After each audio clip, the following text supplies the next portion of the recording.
So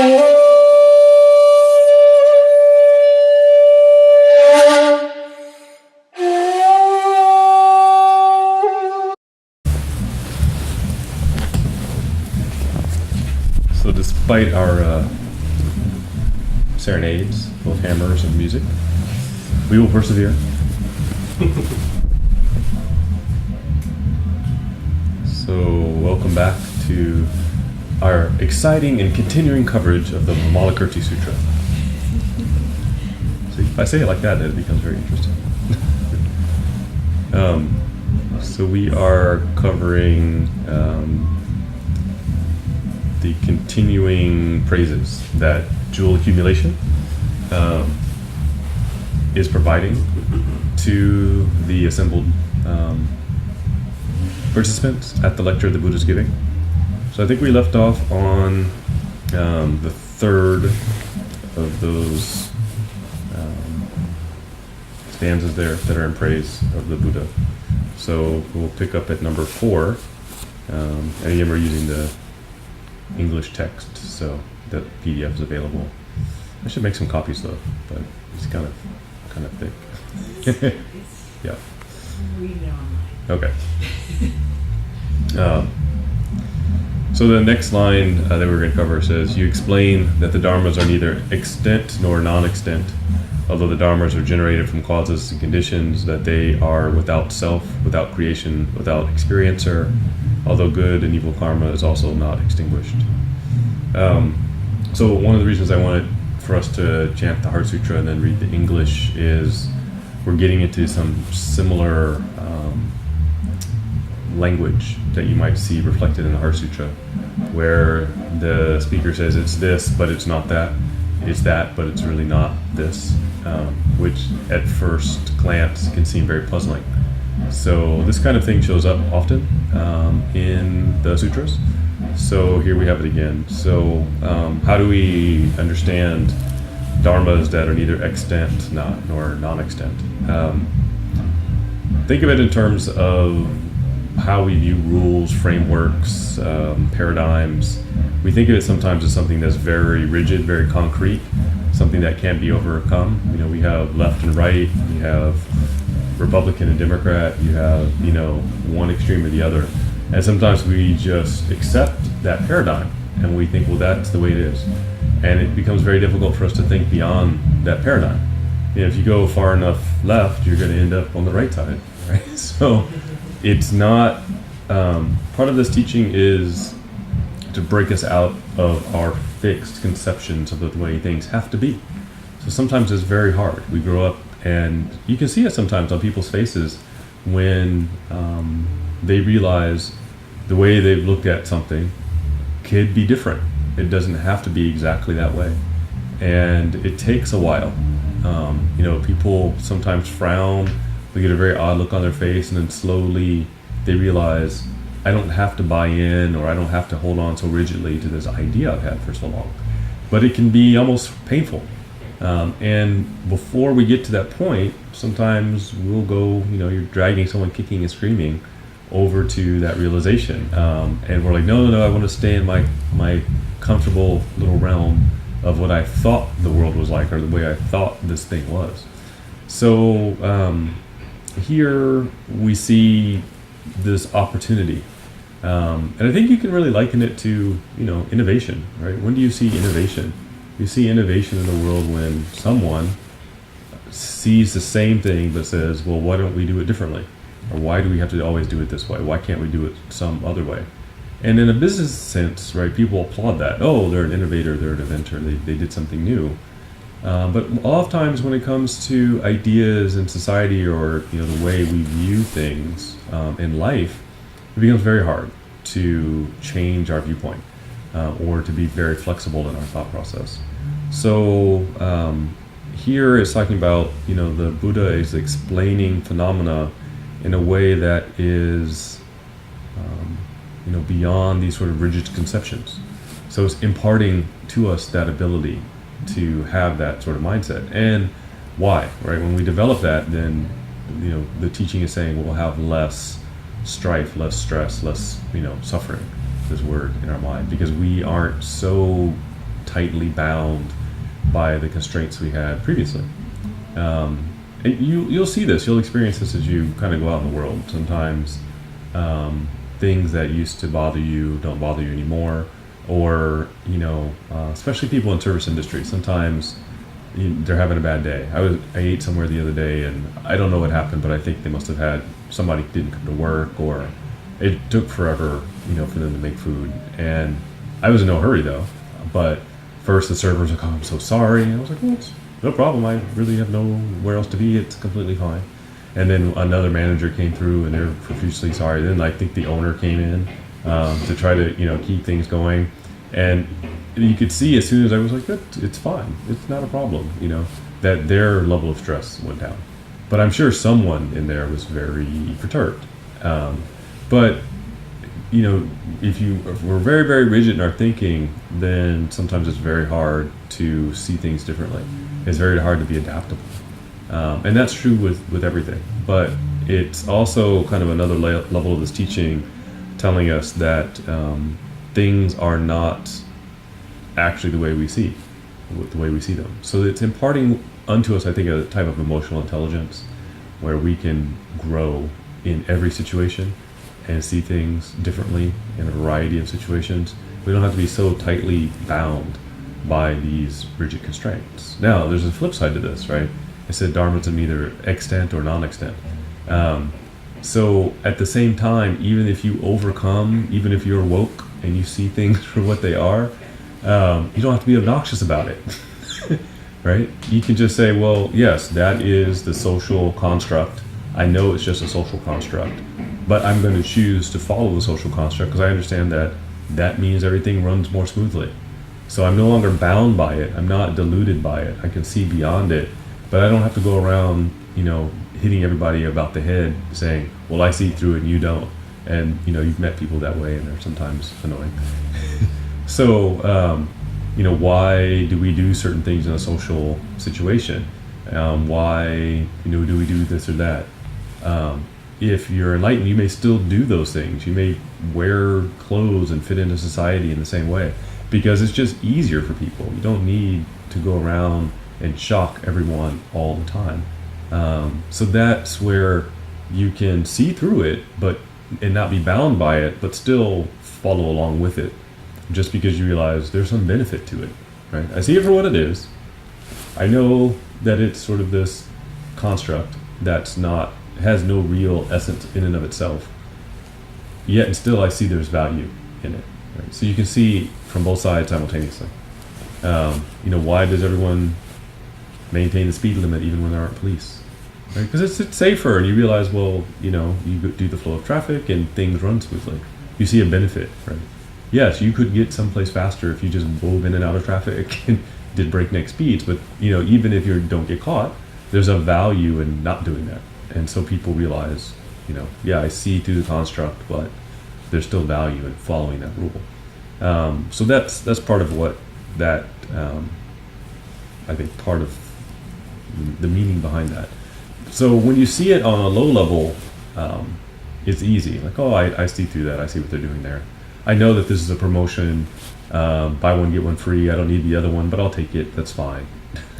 I don't need to make a big show out of it. Just, okay, that's sure.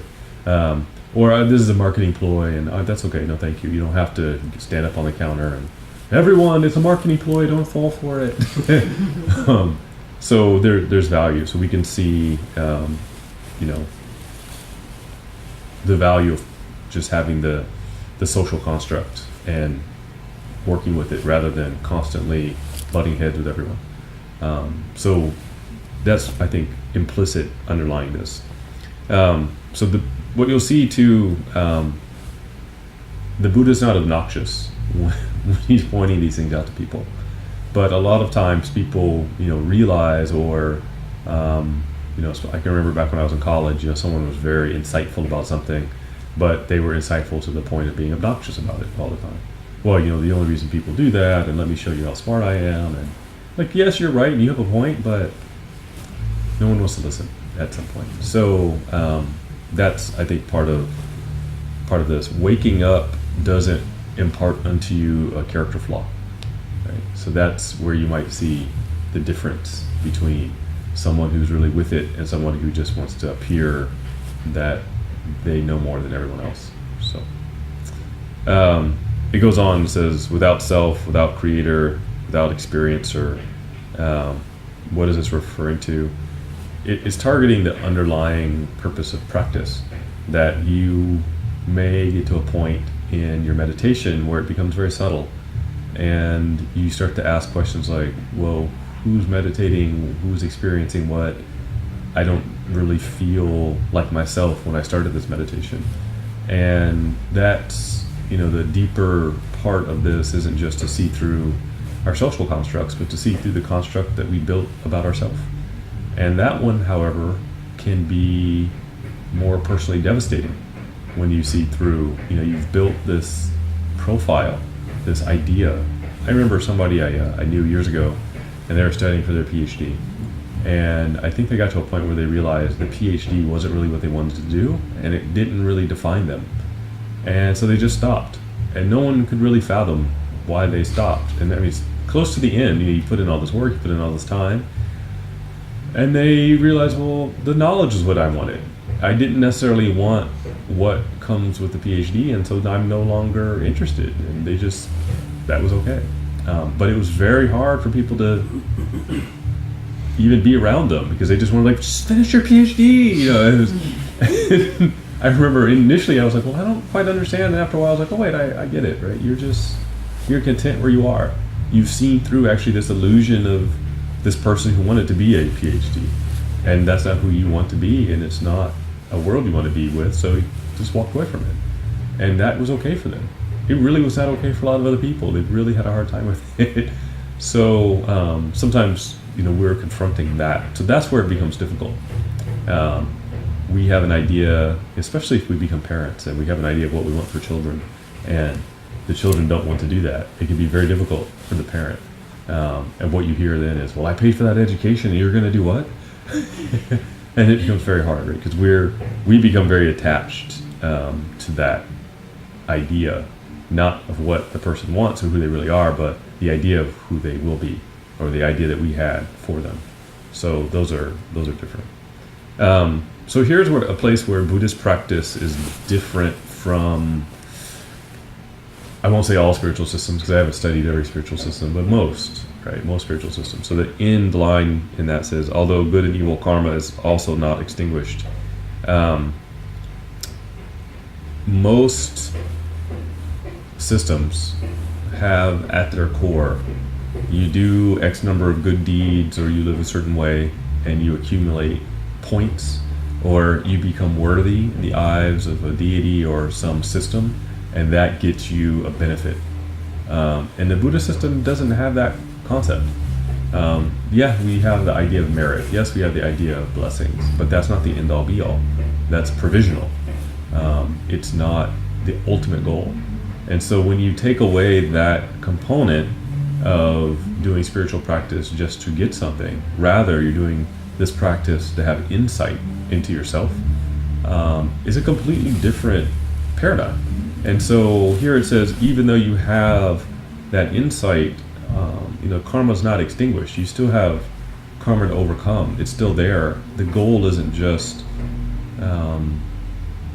to amass good karma so that you can, live happily ever after somewhere. It's, to see it for what it really is. Oh, that's karma. I did that, so I have that karma. So that's going to come. I have to deal with that, and then that's okay. Not that somehow I'm going to build up points and leapfrog over, my karma or these experience. So it's a radical, I must confront it and accept it. Isn't that even true in the story of the life of the Buddha? The headaches that he had came from past karma that he couldn't extinguish. So he still had to live through the headaches. Even enlightened, he still had karma of the body, right? It's not as if you're enlightened and you don't grow old, right? The body has, once you're born, you set into motion a chain of events, and that chain of events includes gray hair, and arthritis, and incontinence, and whatever else, right? That comes with age. It doesn't mean that you never get sick. You still have, this thing is still bound by the rules of nature. and there's no escaping that. So sometimes that's where people say, well, I've done all these things, why is this happening to me? Because that's just the nature of the world. It's inescapable, no matter what. And we shouldn't view it as, something to try to avoid or look down on, or, well, woe is me. It's just, okay, here's an opportunity to view, my life, my mind, my idea of myself now through the lens of sickness or old age or my impending death, right? There's no escaping. I've yet to meet anyone who lived forever. But we act as if we will, right? Our society acts as if there's a cream and a pill for every, basic function of being alive. No one mourns, well, some people do, but, when babies, get a month older, no one's like, oh, you're an inch longer, oh no, right? Well, we do that the opposite side, right? Oh, another gray hair, and it's very impactful. Yeah, I'm getting shorter. So part of it is, it's really seeing it for what it is, so that it's not this new obstacle for us, but also saying, okay, here's an opportunity for me. I think I understand the world in this way, and now here comes, getting older. How do I see it now? Here comes, midlife crisis, right? How do I view myself now? Do I still have the same outlook? Or was it just, this young college kid who saw through, who was woke and was obnoxious, but now I'm confronting my own mortality and it doesn't work anymore. So that's this provisional viewpoint doesn't negate the ultimate truth, right? You see through something. So here's my example, right? You're on a merry-go-round and you're having complete fun in the merry-go-round and your vision is limited. You're not at that moment completely aware of the entire amusement park, but the amusement park is there, and you're not at that point fully aware that the amusement park sits in a city, but the city is there and the city is in the country. And so your truth at that moment may be the merry-go-round, and that's okay, but it doesn't negate the amusement park in the city somewhere on earth, right? That's still true, even if your focus for the moment is smaller. So that's where we have to sort of remember, as part of our practice, there's an ongoing unfolding of these layers, and we may get to a deeper layer and see something deeper about ourselves that we weren't aware of, and we can back up and interact with people and then go back into a deep state of meditation. The deep state of meditation doesn't negate the social interaction on a day-to-day basis. The day-to-day basis, the fact that we need to do the social interaction doesn't negate the deep meditation. So you see in the Buddhist life, both things are happening at the same time, right? He's still alive, he still had to eat, right? But almost every social interaction was actually a teaching opportunity. So both things are happening simultaneously. One doesn't negate the other. So part of that, I think, is also to try to keep us from getting too nihilistic. Well, none of that matters, really all that matters is this meditation on the cushion, so I'm just going to be either a total obnoxious person in society because it's irrelevant, or I'm going to start to, not eat properly or something like that, right? Because my body doesn't matter. No, that's not the right way, right? So the middle path, even though you see through that illusion, you're still a social person. You still interact with people because there's value in that. Right? It's not completely valueless, even though you may have seen through, or you lifted the curtain and go, oh, I see it now, but it's still useful. So the next line of the text is, initially, under the Bodhi tree, you forcefully subjugated Mara, attaining extinction like sweet dew and achieving enlightenment. Without any intention in mind and without experiencing any process, you thoroughly vanquished the heterodox paths. So this line refers to the Buddha's long personal process in life of seeking enlightenment. So the time up into his enlightenment. So after leaving the palace, he goes out and studies with other teachers. So in India, of course, there's a variety of different gurus and teachers that are available, and meditation already existed. So the Buddha went out and studied meditation with certain teachers, found that method didn't work, went to another teacher, found there's still something more, goes to another teacher. And there's a process of rigorously studying and seeing maybe the weak spot, or where that process didn't go, or that method didn't go far enough, and then going farther. And finally, going off with the 5 other monks and meditating and saying, this still isn't it. And then his final, going off for a while by himself to sit under the Bodhi tree and achieve enlightenment. And then coming back, right, to those original 5 friends. So it refers to that. It's not subjugating heterodox paths, sounds a little violent. Jesuit. Yeah, he's kind of like on horseback and he's slaying the other, philosophies. It's not that. It's what you'll see throughout the sutras, which is, rigorous debate and conversations with people and saying, you're right to a point, but there's still this. And people going, right? So it's more of a professorial leading people and saying, have you thought about this side of it? Have you thought about that side of it? So you'll see these conversations. It's more like Socrates, right? It's that, what is honor? What is, morality? Why do you think that's morality? What is your duty? Is that truly something that you're required to do? And, you get those conversations to really make people think about things that they sort of take for granted. So that, a lot of that was happening, in the Buddha's life early on, and then of course after enlightenment with everyone he encountered. Here's the method, here's where you're going wrong, have you looked at it that way, and just opening people's eyes to different possibilities within the teaching. So that subjugating a path is not a standing on the hill and saying Buddhism is better than everyone else. It's not that. It has a lot more to do with, in some form, most every philosophical position you will find in the sutras, and you'll find a debate, and there's a presentation of, but is there actually more, or is there a weakness? And even within various levels of the Buddha's teaching, within the practice. So that's a benefit. It may not be a benefit to everyone, but there may be someone who really needs that information. So as I always say, in the early days of studying Buddhism, I was like, well, reading Sutra Wall, what about this? And I read farther, and he would say, oh, that, oh, okay. And then he'd go farther, goes, but what about that? And it was really like the book pointing at me going, oh, I hadn't thought of that, and really making you think about these things. So for many people, that's really what they need. Other people don't, and that's okay. But there's quite a bit of teaching available. So I think there's probably some teaching addressed to every need that you'll find in the sutra somewhere. So, let's see. So number 6. With 3 turnings of the wheel of the Dharma and the Chilakasam, the wheel is fundamentally always pure.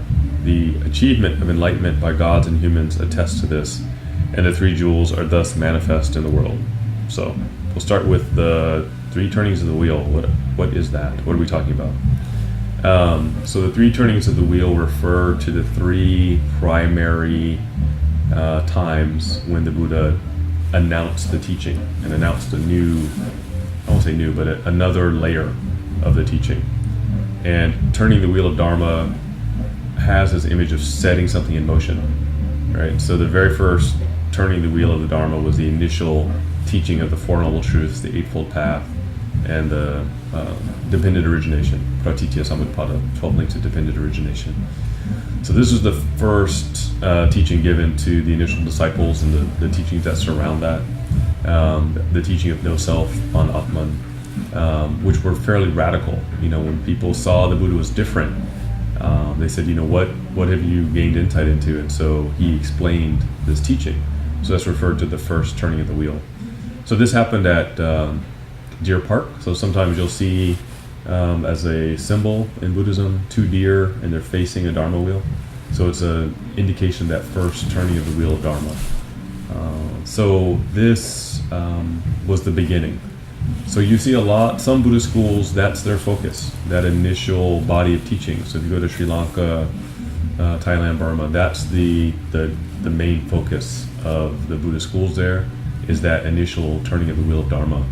And there's a summary, you could say a summary of that teaching is in the Abhidharma, which we have on the back shelf, right? So I can actually now point to, on the bookshelf, you'll find it. Wait, the Abhidharma is the summary of the first rule. Primarily, yeah. So there is additional things in the Abhidharma, and there are philosophical arguments presented to you can learn it more efficiently, but that's sort of a summary of the main points of the first turning of the wheel of Dharma. So then you have a second turning of the wheel, and I'll go back. So why is this paradigm of the three turnings important? If you pick up a book on Buddhism today and you just jump in, it may be confusing where to start. And if you have this paradigm of the three turnings of the wheel, then you have a better grounding as to maybe what you should start with and then move on to, and in what order. So I think a lot of times as Western readers, we go to a bookstore. I love Powell's, but the Buddhist section isn't organized as in terms of how the teaching should be read.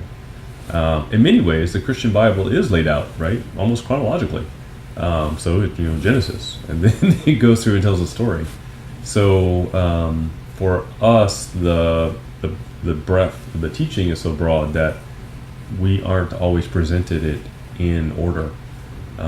Versus traditional Buddhist countries will probably start with the life of the Buddha and explain the teaching in that way. So you end up hearing the first turning of the wheel of Dharma in the context of the Buddha's leaving the palace and becoming enlightened and learning it that way, and then going deeper from there. So just being outside the traditional context, we usually hear it sort of disjointed. So that's one of the benefits. So this is also, I think, important. Going back to the first turning of the wheel, if we compare meditation instruction today, a lot of secular meditation instruction is no longer grounded in these very initial Buddhist concepts. So people are learning meditation devoid of the Four Noble Truths, Eightfold Path, dependent origination, no self, right? You don't have these concepts. It's just sort of just go ahead and bliss out as meditation. And so then coming back to Buddhist teaching, a lot of people are like, well, that's not what I've been doing. And so it's almost an obstacle. So that's the first turn. So it's also important to realize who's the audience. The audience for the first turning of the wheel are humans, very, very obviously, right? Humans that the Buddha encounters. And the model is that of the Arhat. The second turning of the wheel, the audience is the Bodhisattva, or the Proto-Bodhisattva, the person who will be on the Bodhisattva path. And now we have new teachings of emptiness and compassion, right? Bodhicitta. So this becomes an additional layer. So from a scholarly standpoint, some people will ask questions like, well, why do we see these concepts now, but we didn't see them before? And we'll get into a little bit later, it's more the concept of skillful means. You've got to lay a foundation first. You've got to get people involved in meditation, and then when they're ready, you lead them to the next concept. So we have the benefit now of we have all of this literature and all of Buddhism in one library, versus the people living at that time. Throughout the Buddha's life, it's slowly unfolding, and you can't just sort of dump everything on someone at one time. Here you go, read that. Come back in 12 years. So it is a constant unfolding in evolution, and saying, okay, now that I have a group of people that are ready for the next step, here's the next step. So that's the second turning of the wheel of Dharma. And here, their core texts are the Prajnaparamita literature, the wisdom sutras. And you see that if we think of it like a play, right, liken it to Shakespeare, our actors in the sutras become bodhisattvas rather than primarily the only human disciples of the Buddha. You see both.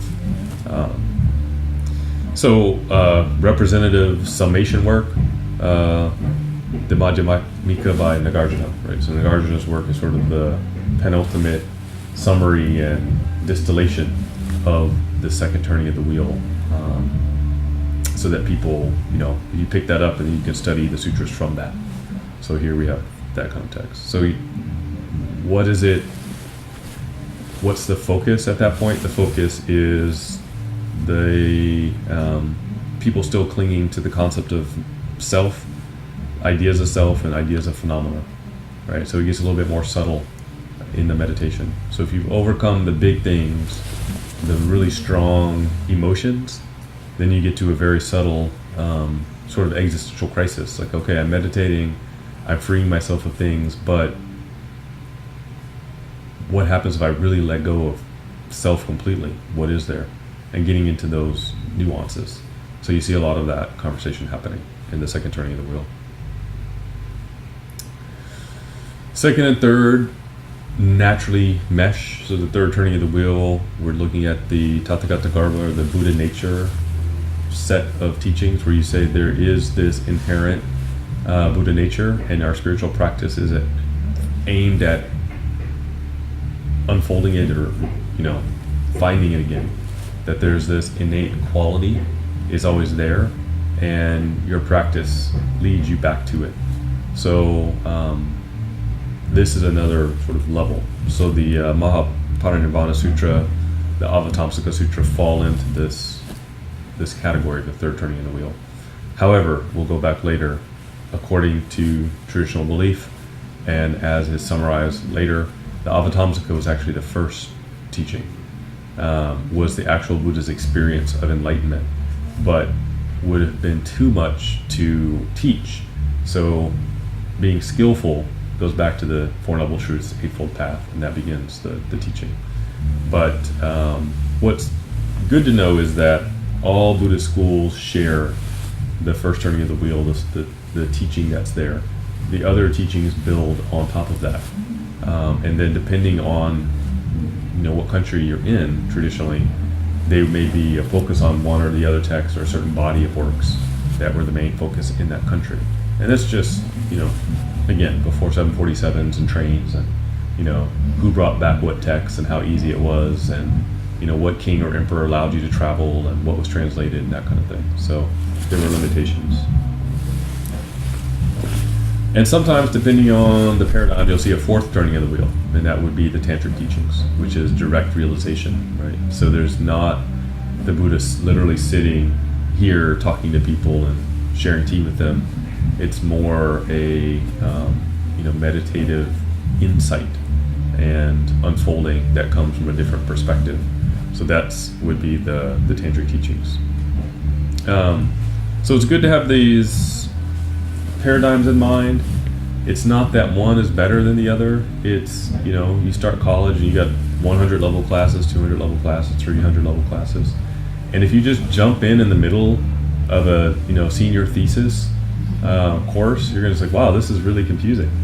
Which is true, which is why you should start with the 100 level classes. There are prerequisites. That doesn't mean that, really gifted people can't and read those texts and pick it up after some time. But it makes a lot more sense if you start at the beginning.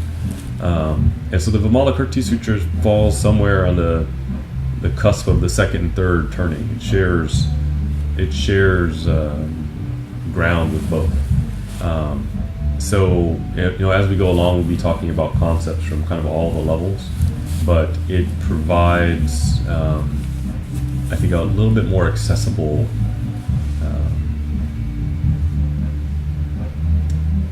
introduction to a lot of these concepts, but goes deep, but still stays grounded at the same time, so you don't get too lost. Some of the Prajnaparamita texts, when I first read them, I was like, I know this is deep, I know it's fascinating, but I'm not getting anything out of it.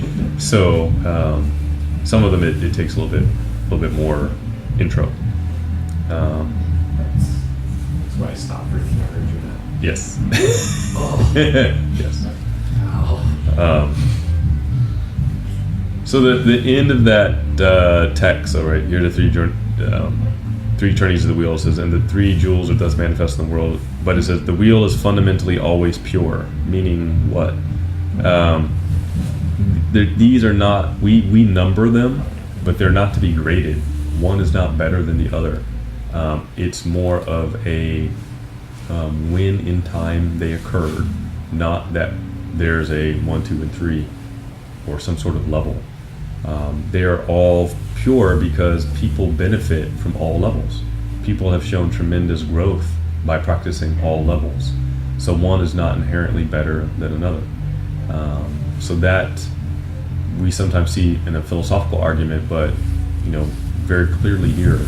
There's no judgment factor from one or the other. It's not as if, if you're doing esoteric practice, somehow the Eightfold Path doesn't matter. That's not the case. Or, well, I've left that behind. That's not the case. That's like, I'm going to go rip up my foundation just because I built a third story to my house. That doesn't make any sense. You wouldn't do that. So it's just a matter of where you might be spending a little bit more time. That's all. Right? So it's not that those things, get erased somehow. There's another sort of subtle hint in this verse, that the three turnings refer to four truths. The first, that there's an affirmation of the Four Noble Truths, that this is a testable hypothesis that you can then experience. And then based on that experience, knowing that is true, you think, well, I should put this into practice. And then you move on to saying, well, it's not just a set of guidelines, but it's also something that helps you gain insight into the world and other people and everything you do as you move forward. And because of that, you see the benefit it brings. So you have this deep appreciation that grows out of it. So these are not thou shalt nots, right? It's not provided or presented in that manner. It's something that as we grow, we gain insight and we really use. It's a tool. And like many tools, that you have a deeper appreciation for it. I know friends who literally have tools. They work on cars. One in particular is a particular screwdriver, and the appreciation for that screwdriver increases over time because they realize just how finely crafted it is, and they have they've seen other tools that are not as high quality, and now they're like, wow, I now have even deeper appreciation for how good this is, and I can't believe after all this time it still works. And so the appreciation grows, and so I think we have that with the spiritual path as well, but that unfolds slowly. And of course, the more appreciation you have, then he doesn't use any other screwdriver. Got to use that one. Right? Same for us, right? That's the go-to practice. So we have that insight. And I think we'll have enough time to start this next section, but here's where we get into our pre-class conversation about the overall structure. So line 7 says, with this wondrous Dharma, you save sentient beings. And remember, this is jewel accumulation praising the Buddha. So with this wondrous Dharma, you save sentient beings who, after experiencing it, never regress from permanent serenity. As a great medicine king who saves us from old age, illness, and death, you should be worshipped as the Dharma sea whose virtues are boundless. So with this wondrous Dharma, you save sentient beings. There is, if you go back to the Chinese, a hint at a deeper level of understanding here called the 5 periods. So these are a Tiantai division of the sutras into a 5-fold division of how they should be understood and grouped and studied. So we were talking a little bit before we started about this. So this classification is pretty well accepted, and you'll find it, there are many gradations and divisions of the sutras into classifications, but this particular one is, you'll see reflected in a lot of other schools. So it's, although developed in the Tiantai school, it's something you'll see in Zen and reflected in some Xinguang writings, and it was just understood to be sort of the deciding philosophical argument for why do we see different teachings and why do those teachings appear to teach different things. So I'll jump into that. So the first of the 5 periods is the Avatamsaka, the flower garland period. So it's considered to be the first teaching of the Buddha, that under the Bodhi tree, the Buddha awoke to this truth, that the Avatamsaka really represents what the Buddha woke up to, what was his experience. So the Buddha wasn't just sitting there and goes, oh, I'm enlightened. He stayed there and for weeks continued to experience it. So it was an unfolding. He was downloading enlightenment for weeks. I don't know if you remember back to the days of dial-up modems, and sometimes you had to download something and you leave it running overnight. but I never downloaded anything for weeks. Overnight and maybe into late morning was about the longest in the old days of Windows updates. So here you have the unfolding and development of enlightenment over time. So it's not a instant thing. It was it took time to unfold. So the Avatamsaka Sutra represents that unfolding of the Buddha's wisdom initially, the complete enlightenment.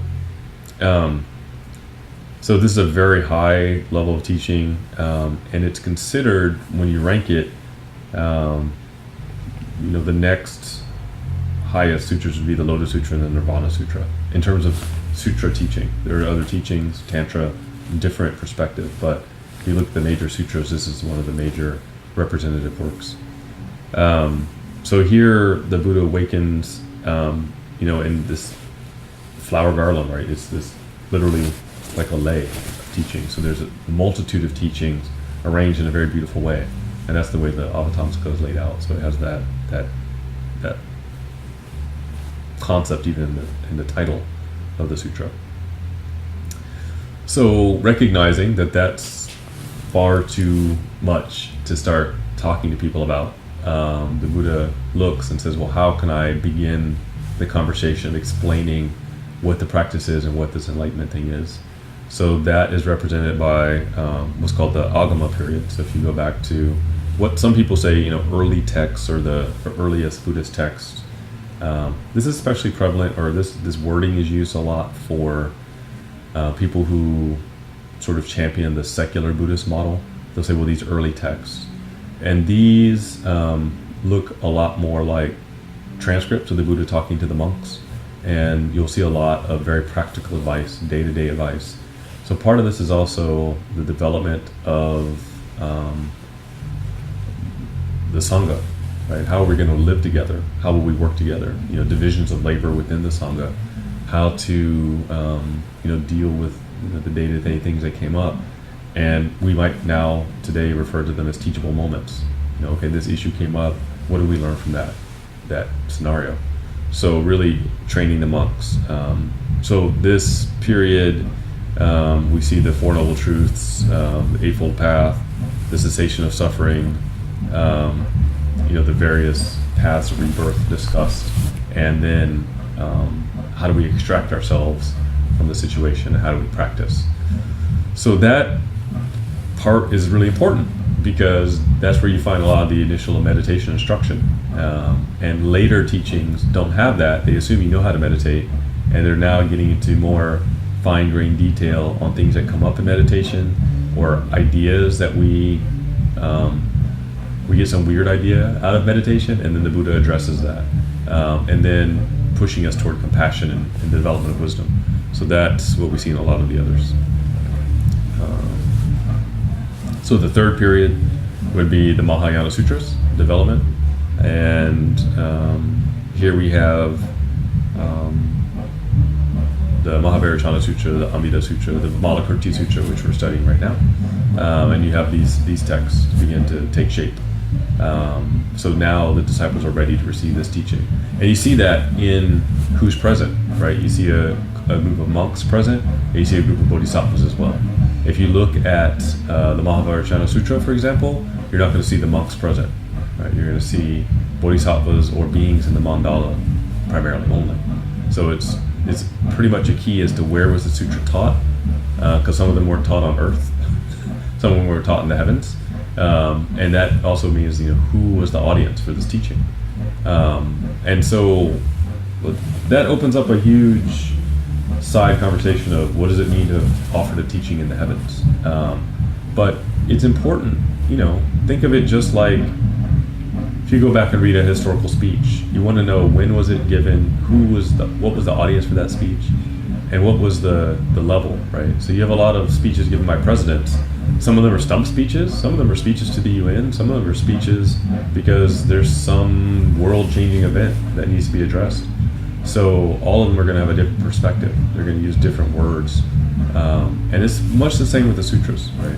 What level are the speakers at, or the listeners at, and what are we trying to get them to understand? Or what issue are we trying to address specifically?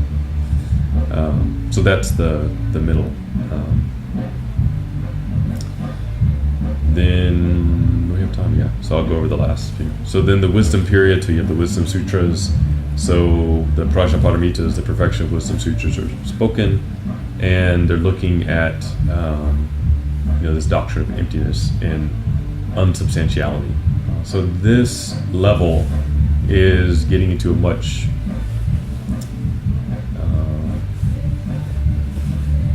it's difficult to just discuss the Prajnaparamita, the wisdom script literature. It's something that you practice. So one of the reasons why we chant the Heart Sutra is it's not something that can only be intellectually grasped. It's something that even when you see the beginning of the Heart Sutra, it says Avalokiteshvara was practicing profound Prajnaparamita and then had a realization. So you're talking about being in meditation and saying, oh, I have experienced it. Not, I read the book and I understand it. So we have the text to study, but it should be brought back to our meditation. So it's not an intellectual understanding, it's an insight that we gain. And it's an insight of, I guess you could say a vision of then seeing through things. But like I said in the beginning, you're woke, literally, you awaken, but you're not obnoxious about it. But what does it say? Even in the Heart Sutra, it says Avalokiteshvara was free from all fear. Right. So what kind of fears do we have, and how do we become free of those fears? So the texts are addressed to that. And then the fifth, here we find the Lotus Nirvana Sutras, some of the Wisdom Sutras. There's a variety of other texts that fall into this category. But the Nirvana Sutra is one of the major ones. And then to some degree, we loop back around to the Avatamsaka and the Flower Garland Sutra. So suffice it to say that division, we could have a whole class on that and talk about it for a long time and really get in depth in those texts. Probably for a Western audience, it would be good to have like a 80-page, short book that says this is the division, this is the representative teachings of all of these texts. Here's some, core chapters and what they represent, and that way, people can go forward with an idea. Okay, put that down on my list of to-dos, but that's sort of the general structure. This would be a lot of the again a bit. Yes. Yeah. So that's where you have this kind of division. So it helps to have that division to then understand how you're reading one versus the other and how they were addressed to the audience. So. I'm going to do one last piece and then we'll be done. So this 8th section says, it goes on praising the Buddha, says, immovable before abuse and praise like Mount Sumeru, you are equally compassionate to those who are good or not. Your mental processes are universally sane, like space. Who could hear the jewel among humans without becoming devoted to you? So this section, the very beginning, says, immovable before abuse and praise like Mount Sumeru. So the Buddha is praised as one who is unmoved, and unmoved by what? And then if you read the Chinese, it says unmoved by the 8 winds. So what are the 8 winds? 8 conditions that keep us from advancing. Right? The 8 conditions that keep us stuck where we are. What are they? Prosperity. Right? Yes, we are saying that perhaps that's not always helpful. Decline, right? So gain and loss. Disgrace, right? When we face embarrassment, this is happening a lot right now in Congress and other places. Honor, right? A lot of people chase honor, or honor is the most important thing to them. But here, honor, I think you can think of it primarily in terms of official praise or position, right? You get commendation for something, but some people, that's everything. And if they lose it, then it's devastating. Praise, kind of regular praise, people saying, wow, you're so great, you're wonderful, right? Folks in Hollywood always being praised or not. Censure, right? Being punished for something. Suffering, here you can think of it more in terms of misfortune, or the emotional response to misfortune. And then pleasure, getting what you want, right? So we get stuck, or we are moved by these things, right? Somebody gives us pleasure where we luxuriate in the pleasure. someone censures us or punishes us, and we're like, oh, woe is me, you know. There's gnashing of teeth and rending of garments.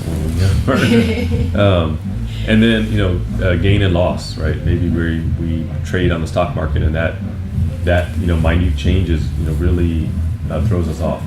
So these things, it says the Buddha is not moved at all by these 8 things.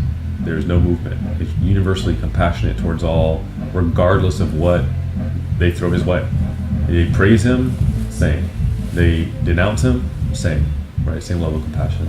So that's one of the 8 things that we have to work on. Ask ourselves, when that comes up, are we moved? Right? Or are we solid like a mountain? Are we unmoving in the face of even those things? We praise, we're like, oh, that's nice. Someone says, you're horrible. Oh, that's nice. Do we have the same reaction? Probably not. But that's a focus for practice, right? So those things, if we see how people manipulate us, both with praise and with the opposite of praise, we see, in fact, how malleable our sense of self is based on what's coming at us, right? Are we moved by Twitter? Are we moved by every small comment or, you know, criticism, or do we take it in stride? Right. So those are some of the ideas that we're looking at. So shall we dedicate the merit for tonight? As always, feel free to keep in mind either someone or something. The Metta Sutta asks us to keep in mind always as a meditation that we want all beings to be happy, we want all beings to be free of suffering, both mental and physical, and that everyone's life moves smoothly regardless of who they are, right? We have no distinctions. Someone may be particularly troublesome for us, but we say, you know, may even that person have happiness and the causes of happiness. So that's our intention at all times. So we want to share that when we dedicate merit. So whatever may come to mind, please try to keep that in mind and dedicate some merit. May these merits be shared by all beings everywhere, so that all of us together may attain supreme awakening.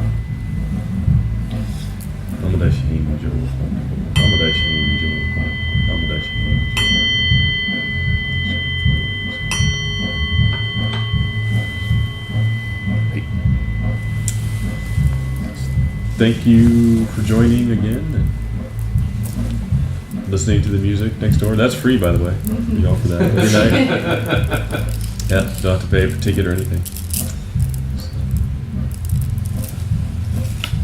It's always about how we look at it.